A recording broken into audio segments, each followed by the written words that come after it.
Time and work ये एक ऐसा चैप्टर है जिससे लगभग सारे एग्जाम्स में क्वेश्चन पूछे जाते हैं। ऐसा कोई एग्जाम नहीं होगा जिसमें इससे क्वेश्चन ना पूछा जाता हो। तो आज के वीडियो में हम लोग टाइम एंड वर्क को ऐसे सीखेंगे, मतलब टाइम एंड वर्क का एक ऐसे क्वेश्चन को सॉल्व करना सीखेंगे जिससे लगभग आप 50% क्वेश्चनों को सॉल्व कर पाएंगे। ये एक क्वेश्चन को अगर आप अच्छे से सीख लेते हैं लास्ट तक, तो आप इसका 50% क्वेश्चन ऐसे ही चुटकियों में सॉल्व कर लेंगे। तो चलिए आइए सीखते हैं इस एक क्वेश्चन को। राम किसी काम को 10 दिनों में पूरा कर सकता है, यानी राम किसी काम को कितने दिन में कर सकता है। राम के लिए हम लोग आर लिखेंगे, ये इस काम को 10 दिन में कर सकता है।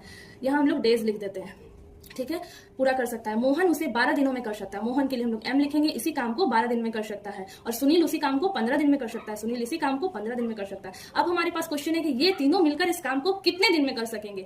तो इसके लिए हम ये तीनों का एलसीएम लेंगे। एलसीएम के लिए शॉर्ट फॉर्म अगर आपको जानना है तो आप कमेंट कीजिएगा, और अगर आप पहले से जानते हो तो फिर बहुत अच्छी बात है।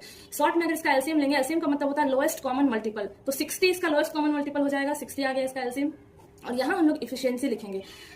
इफिशियंसी का मतलब होता है एक दिन में जितने काम हो पाएगा, यानी एक दिन में कार्य करने की क्षमता को ही हम इफिशियंसी कहते हैं। 60 10 से डिवाइड करेंगे तो 6 इफिशियंसी हो जाएगा, 60 को 12 से डिवाइड करेंगे तो ये 12 5 जा 60 एंड 15 4 जा 60, ये आ गया इफिशियंसी। तो राम, मोहन और सुनील का तीनों का इफिशियंसी कितना हो जाएगा, 6 + 4 10 + 5 15। इफिशियंसी का मतलब क्या होता है, एक दिन में कार्य करने की क्षमता। अब हम लोग को क्या फाइंड करना है, टोटल डेज।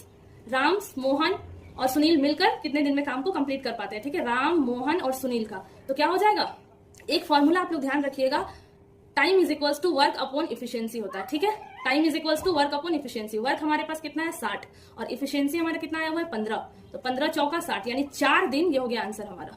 4 दिन में ये तीनों मिलकर इस काम को पूरा कर सकते हैं। अगर आपको ये कॉन्सेप्ट अच्छे से समझ में आया तो कमेंट में जरूर बताइएगा। ऐसे ही अच्छे अच्छे क्वेश्चंस को सॉल्व करने के लिए हमारे चैनल को आप लोग फॉलो जरूर कर लीजिए।